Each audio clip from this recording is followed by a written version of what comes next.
Hello everyone and welcome to Box Office Receipts. I'm your host Tyler Callahan, and if you're on Illumination or Universal Executive, you probably had a fantastic 4th of July as Minions came in and dominated. Let's talk about those weekend box office numbers. Opening in first place is Minions: The Rise of Gru with $125.1 million. In second place was Top Gun: Maverick with $33 million, for a total of $570.9 million. Third place was Elvis with $23.5 million, for a total of $71.8 million. Fourth place was Jurassic World Dominion with $19.7 million, for a total now of $335.8 million. Fifth place was The Black Phone with $14.4 million, for a total of $49.6 million. As for Lightyear, well, it ended up in sixth place with $6.3 million, for a total of $106.6 million. Also, it should be noted the weekend totals included Monday, as that was the 4th of July. So, Minions. First off, Universal made the right move in pushing this film back 2 years to get the most it could out of it. If we look at the normal 3-day weekend numbers, to be fair, this is the second biggest opening for the Despicable Me franchise, coming in behind the first Minions back in 2015. As for the 4th of July weekend, Minions: The Rise of Gru broke the record and now has the biggest opening for a film released on the holiday weekend. It was previously held by Transformers: Dark of the Moon back in 2011, which opened to $115.9 million over the 4-day weekend. Now, on top of all of this, a trend broke out on social media over the weekend for the film. It started on TikTok, but soon reached Twitter and other social media platforms, where it became a trend to dress up and go see Minions. Over the weekend, numerous videos were posted online of groups of Gen Z guys dressing up in suits and going to see Minions. Now you might be asking, well, why? And besides it being a fun thing to do, it does make sense that they're actually nostalgic for the franchise. Take a guy who was 6 or 7 years old when the first film came out back in 2010. They're now 18 or 19 years old. Plus, the last film came out 5 years ago, and thanks to the pandemic, they have been seeing ads for this film for 2 years. It became a big enough trend that Universal did tweet out thanking them, so it clearly caught on. And besides some reports of some guys being a bit too ratty, this trend seemed to be mostly good fun, which is great to see. As for the other films, they all held up pretty well, except Lightyear. People were wondering if Lightyear's weak performance so far might have been due to families still not going out in droves to see animated films. The answer is no. They just didn't want to see a lightsaber, or they will wait for Disney+. Minions proved that this weekend. As for next weekend, we got the last big blockbuster coming out for a while, with Thor: Love and Thunder.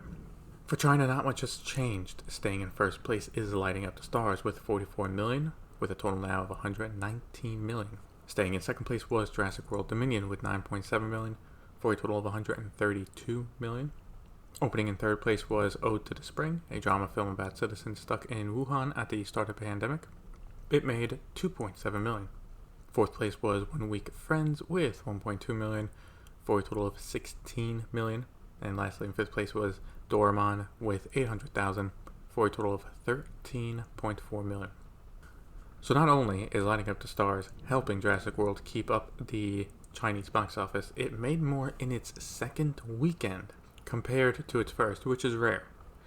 The show's strong word of mouth and people having the need to go out and see it. Keeping this momentum, it can easily finish with at least $200 million, barring no more lockdowns.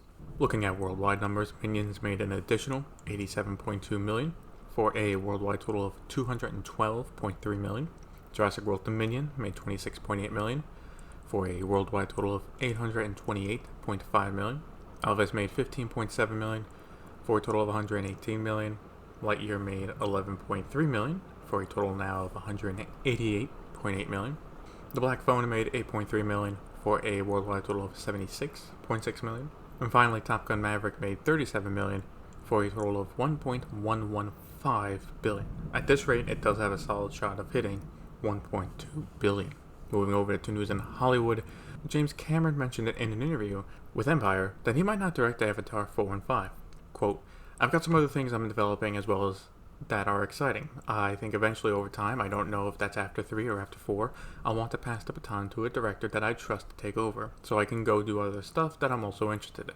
Or maybe not. I don't know." End quote. Obviously, based on that quote, he could go either way. But if he did move on from directing them, it does make sense. So far, building up this franchise has taken him over 10 years, and he is only now about to release the second of the 5 films while working on the third.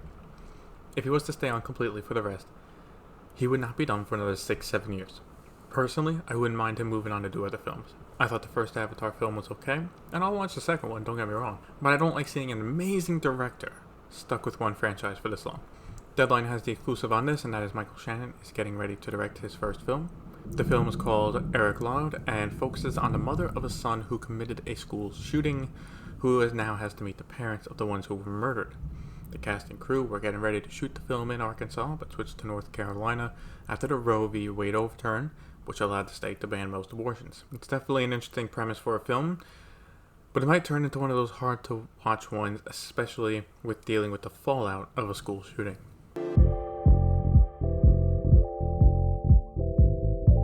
Got a bit of news in VOD Premium, so let's start with the simple stuff. Deadline has the exclusive on this for an upcoming Netflix film, Pain Hustlers, which they bought at Cannes. The film, which will be directed by David Yates and stars Emily Blunt, has found its next cast member, Chris Evans. He is reportedly in final negotiations to join the film. This should be almost a done deal, as production is expected to begin sometime in August. I'm a fan of Chris Evans so far, so yeah, this film's getting me interested, and I look forward to watching it. Netflix is also having a good summer so far thanks to Stranger Things 4. Most of the season was released Memorial Day weekend, and over the past month set a new streaming record according to Nielsen. The company, which for years did TV viewership numbers, started calculating streaming numbers in 2020, is reporting that over the past month, Stranger Things has been watched for 7.2 billion minutes, making it the most watched title on streaming in the US. It beat out the previous holder, Tiger King, which had a nice bump thanks to being released at the start of the pandemic. And while this is a great record for Netflix, it should be noted the 7.8 billion minutes is for all the episodes of the show watched over the past month, not just Season 4. Still, with the strong positive reception the season is getting, whenever Season 5 does come out, it will likely break the record again.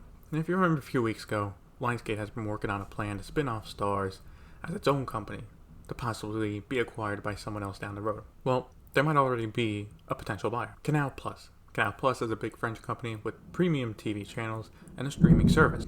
While they are the biggest in France, they do have channels in other countries, including one in the US. As for why they might be interested, well, Broadband TV News is saying that they are looking to expand into the Middle East, which Starz also operates in. Besides that they are looking into growing into the US as well, so besides just buying Starz, they are also considering a stake in Lionsgate itself. These are some interesting moves for Canal Plus, but I hope it works out for them. Personally, I would like to see more competition, and that wouldn't happen if, say, Amazon or Comcast bought Starz to just add it to their services. To have an international company roll in and buy it, shake things up a little bit. Next is less of a news story and more of an idea or an opinion piece from CNBC asking the question, what happens to Hulu in 2024? As we know, the current situation is that Comcast holds 33% of the company until 2024, where it can then sell to Disney. The assumption, up until now, is that's exactly what would happen. They would sell and we'd be done. Hulu is then fully owned by Disney and ideally integrated into Disney+, giving US customers basically what international customers have been getting with Starz, not to be confused with the Lionsgate stuff. However, this article goes over the idea of what if Disney sells Hulu to Comcast? The idea is that some analysis reject the idea of Hulu being integrated in Disney+, and Hulu would be better placed as Comcast's premier streaming service, with Peacock moving to being only ad-supported. On paper, I can see that as a workable solution, but there are two questions. One, would Comcast want to spend billions to Disney to take over Hulu? Right now, if they sell, they're getting billions of cash in return, nice little $10 billion check or so. But if they flip, they would be looking at spending even more since Disney owns 66%. Second question is what happens to the rights of Hulu content. Let's take Dope Stick for example. That show is a Hulu show, but internationally is known as a Starz show available on Disney+.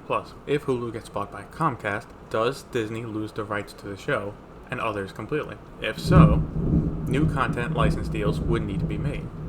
Otherwise, worldwide, the Starz section of Disney Plus would take a big hit. This is something both Comcast and Disney have to think about, and sadly, stuck in the middle is Hulu, as they are a bit limited in what they can do right now.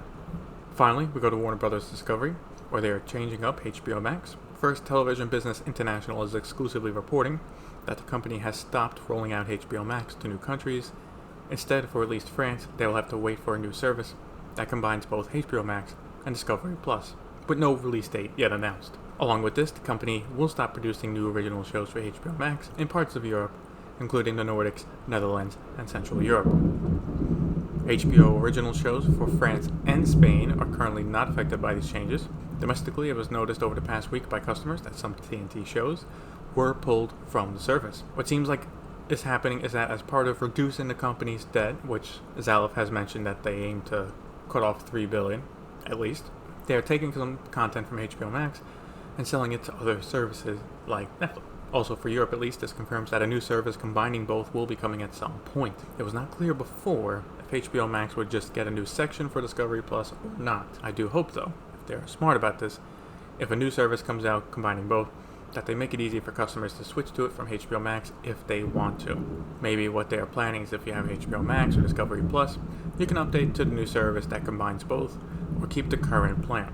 Basically, for someone like me, I don't want Discovery Plus, nor do I want to pay extra for it.